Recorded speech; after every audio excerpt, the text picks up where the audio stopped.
Hello and welcome to Computerology Academy. और आज हम लोग बात करेंगे कि फिर से चाइना ने लोन सैंक्शन कर दिया है पाकिस्तान के लिए, बोला है कि क्रेडिट फैसिलिटी देंगे। तो पाकिस्तान को चीन का कर्ज जो है बाकी देशों के लिए एक तरह से मुसीबत का सबब भी बन सकता है, और इसी बात को उठाया है अमेरिका ने।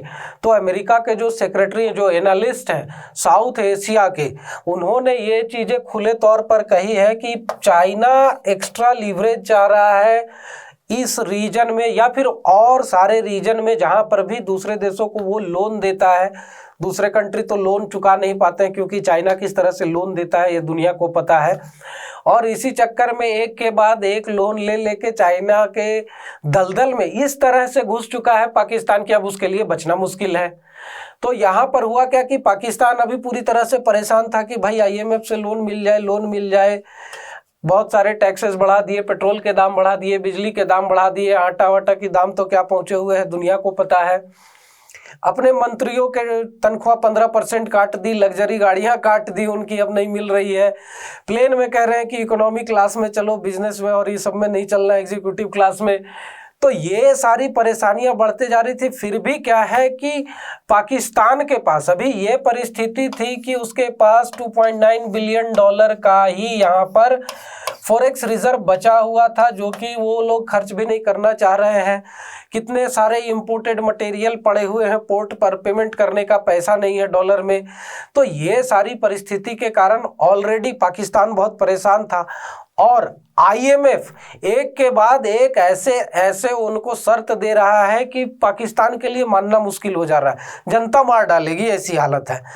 उसके बाद भी लोन नहीं मिला तो ये डिफॉल्ट करने की कगार पे पहुंचे। तो आखिरी में चीन ने क्या किया, चीन के जो बोर्ड मेंबर है चाइना डेवलपमेंट बैंक के सीडीबी के, उन लोगों ने कहा कि चलिए ठीक है, हम अप्रूव करते हैं $700 मिलियन का एक क्रेडिट फैसिलिटी आप लोगों के लिए, कम से कम डिफॉल्ट नहीं होने देंगे, बचा लेंगे।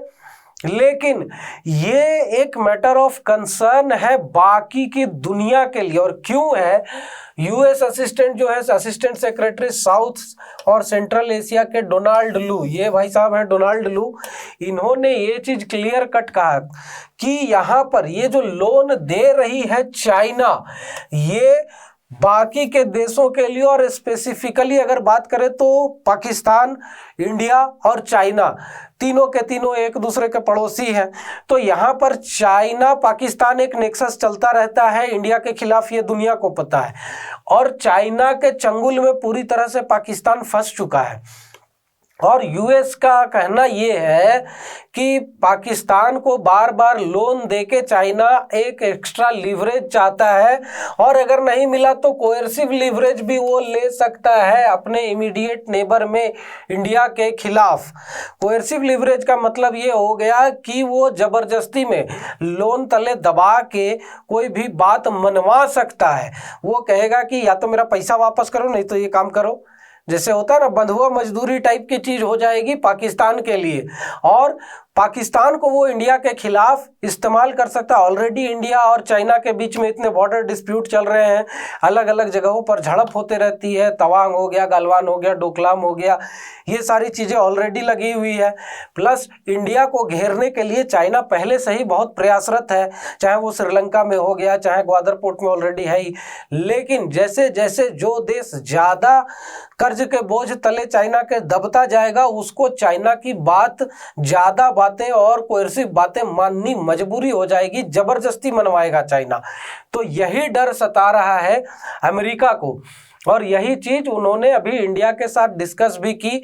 और अभी इस चीज को विस्तृत रूप से उठाने के पीछे कारण ये भी है कि एंटनी ब्लिंकन जो secretary of state foreign affairs हैं, वो 1 से 3 मार्च के लिए आ रहे हैं इंडिया।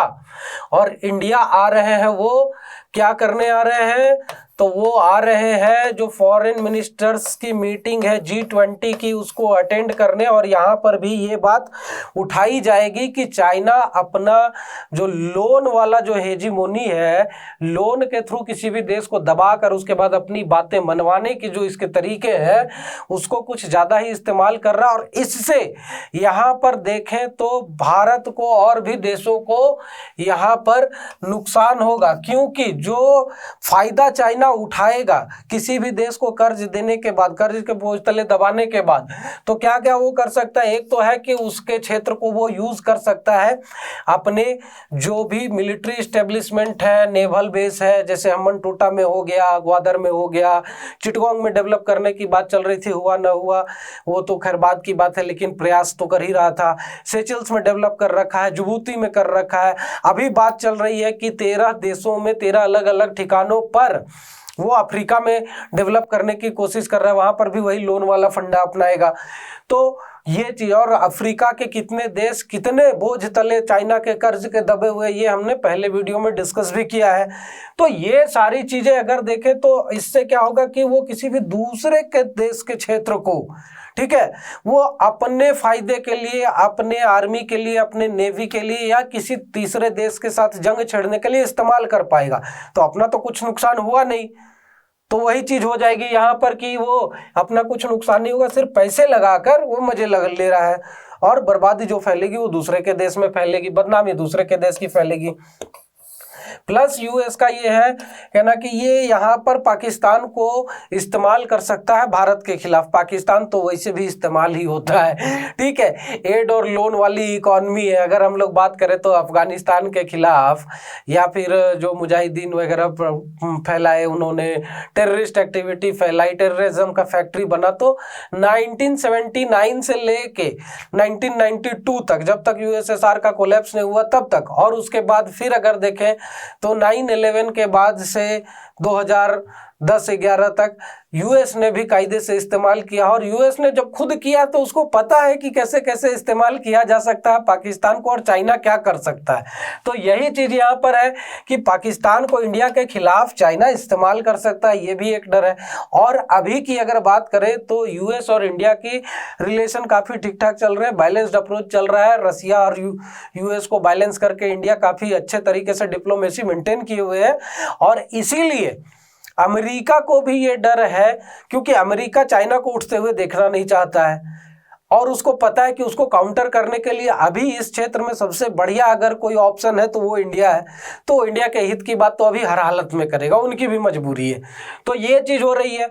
उसके बाद कहना है कि प्रॉक्सी वार के तौर पर भी यूज कर सकता है। तो प्रॉक्सी वार के तौर पर पाकिस्तान के टेररिस्ट को वहां पर मुजाहिदीन पैदा कर के अफगानिस्तान में रसिया के खिलाफ, कम्युनिस्ट जो फैल रहे थे उनके खिलाफ यूएस ने खुद किया है। तो उनको पता है कि कैसे इस्तेमाल होता है, और इसलिए वो चीज इस चीज से कंसर्न है। उसके बाद क्या है कि अनड्यू एडवांटेज ले सकता है वो यूएन जनरल असेंबली में वोटिंग वगैरह किसी भी मुद्दे पर अगर इंडिया या रसिया या अमेरिका इन सब के चीज़ों में होती है, तो चाइना जैसा चाहेगा वैसा वोटिंग वो उनसे करवा सकता है। इसके लिए भी वो प्रेशराइज कर सकता है। तो ये एक अलग दिक्कत हो जाएगी, ठीक है। उसके बाद इन्फिल्ट्रेशन भी बढ़ सकता है। देखिए चाइनीज स्पाई भी बहुत जगह घुसे हुए रहते हैं, इंडिया में ही 2-4 पकड़ा चुके हैं पिछले 5-6 साल में। तो चाइना के बॉर्डर के थ्रू अगर वो डायरेक्ट एंट्री करना चाहेंगे तो थोड़ा सा दिक्कत होगा, लेकिन अगर वो नेपाल के थ्रू या किसी तीसरे देश के थ्रू घुसना चाहे तो थोड़ी सी आसानी होगी, क्योंकि जितनी सतर्कता चाइना पाकिस्तान बॉर्डर पर बरती जाती है उतना देखेंगे कि श्रीलंका या फिर आप बांग्लादेश इन सब पे नहीं बरती जाती है। तो ये एक चांसेस बन जाता है कि वो उधर से एंटर कर सकते हैं। पिछले जो 2 चाइनीज स्पाई पकड़े गए थे वो भी बांग्लादेश के थ्रू ही एंटर किए थे। तो ये चीजें फिर हो सकती है, इसके लिए इस्तेमाल किया जा सकता है। अब यूएस को भाई इंडिया का मुद्दा है, तो अमेरिका को इतना क्यों टेंशन हो रहा है, क्या बात हो गई भाई है? तो कुछ तो इसके पीछे मुद्दा होगा, ऐसे तो यूएस किसी का भला न चाहे।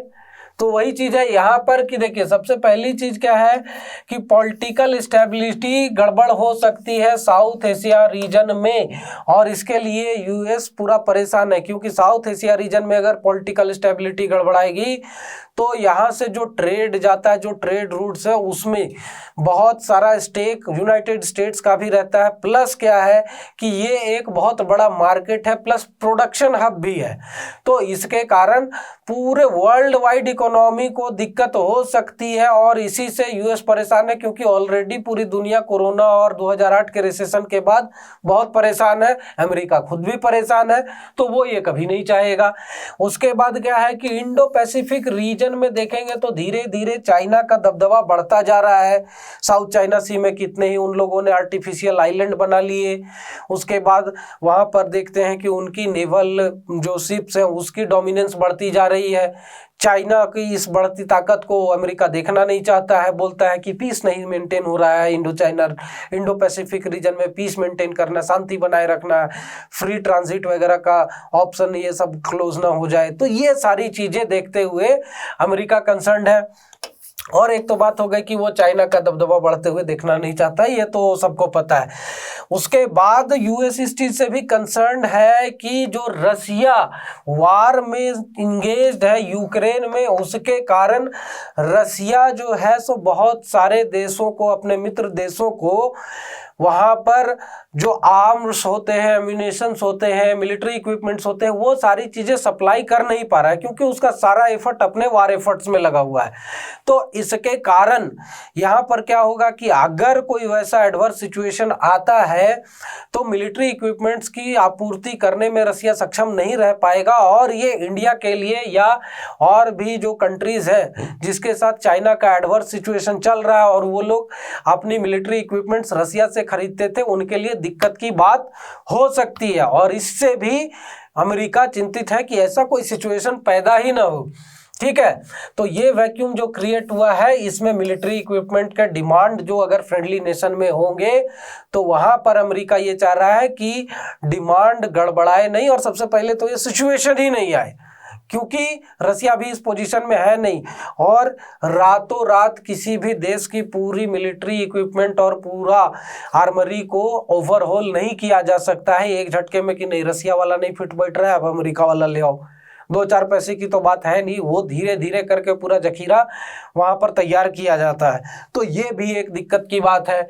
उसके बाद यहाँ पर क्या कह रहे हैं कि ये चाइना के लिए एक अपॉर्चुनिटी हो सकता है कि इंडिया को एडवर्स सिचुएशन में पाकिस्तान को यूज करके फंसा सके। और पाकिस्तान तो हमेशा से इंडिया के खिलाफ ही रहता है।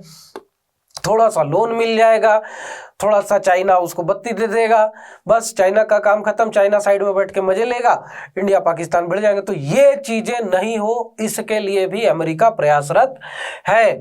और यहाँ पर ये कहा जा रहा है कि चाइना जो है सो बहुत सारे ऐसे देशों में जिनको कि अभी रसिया पूरा आर्म्ड और मिलिट्री इक्विपमेंट सप्लाई नहीं कर पा रहा है, वहां पर मार्केट गेन कर सकता है।